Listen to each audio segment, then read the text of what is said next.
السلام علیکم every one. سو آج میں ایک چھوٹا سا ایشو آپ کے ساتھ شیئر کروں گی. وہ یہ ہے کہ ایسے پیشنٹس جو ہمارے اسٹیج 1 to 3 میں ڈائگنوز ہوتے ہیں، چاہے وہ لنگ کینسر ہے، چاہے وہ لیور کینسر ہے، چاہے وہ بریسٹ کینسر ہے، چاہے وہ کوئی بھی کینسر ہے، اور ہم ان کو کیوریٹیو انٹینٹ سے ٹریٹ کرتے ہیں اور ماشاء اللہ ان کا کینسر ٹھیک ہو جاتا ہے اور ان کے اسکینز نیگیٹو آ جاتے ہیں. تو ایسے پیشنٹس زیادہ تر تو ہمارے پاس فالو اپ کرا رہے ہوتے ہیں ونس ایوری 6 months یا ونس ایوری 3 months.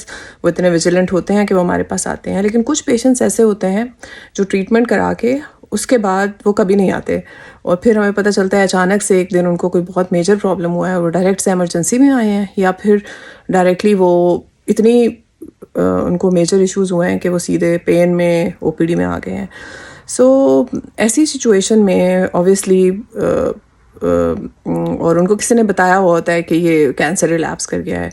سو ایک چیز میں آپ کو بتاؤں کہ جب بھی کسی کو کینسر اسٹیج 1 to 3 میں ڈائگنوز ہوتا ہے اور ہم نے ان کا کیوریٹیو ٹریٹمنٹ کیا ہے، تو انہوں نے اپنے آپ سے اگنورنٹ نہیں ہونا.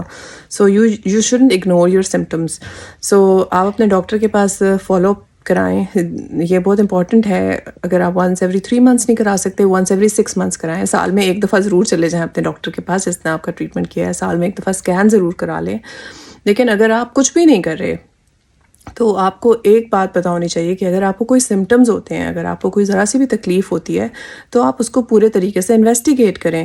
یعنی کہ اگر آپ کو کوئی ایسا پرابلم ہوا ہے جو کہ ٹھیک نہیں ہو رہا ان اسپائٹ آف ٹریٹمنٹ، تو you have to get an ultra sound done, you have to get a chest X ray done, you have to get some test done to find out کہ کہیں یہ cancer تو نہیں ہے. So any patient who has got cancer treatment in life is at risk of cancer relapse. چاہے وہ stage 1 پہ ہے، چاہے وہ اسٹیج 3 پہ ہے. اسٹیج 1 پہ ہوگا تو آپ کا رسک آف ریلیپس کم ہوگا، اسٹیج 3 پہ ہوگا تو آپ کا رسک آف ریلیپس زیادہ ہوگا.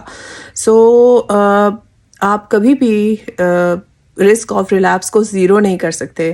سو that's why you should be vigilant about your symptoms. اگر آپ کو کوئی سمٹمز ہوں گے تو آپ نے لازمی ان سمٹمس کو انویسٹیگیٹ کرنا ہے so that we can exclude cancer.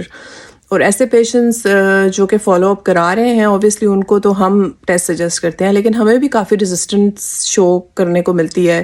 Patients کچھ تو مان جاتے ہیں ٹیسٹ پہ، کچھ نہیں مانتے. سو ہمارے لیے بھی بڑا چیلنجنگ ہوتا ہے کہ جو پیشنٹس ٹھیک ہو گئے ہیں ان میں کب ٹیسٹ ایڈوائز کریں، کتنے ٹیسٹ ایڈوائز کریں. سو بٹ یو نو دا کی پوائنٹ از کہ اگر آپ کو کوئی نئے سمٹمس ہیں تو you should investigate your self for excluding cancer relapse. یا پھر ایسے پیشنٹس جو کینسر کے لیے ٹریٹڈ ہوتے ہیں ان کو نیا کینسر بھی ہو سکتا ہے، تو you should exclude new cancer as well. So this was message for today. Thank you very much.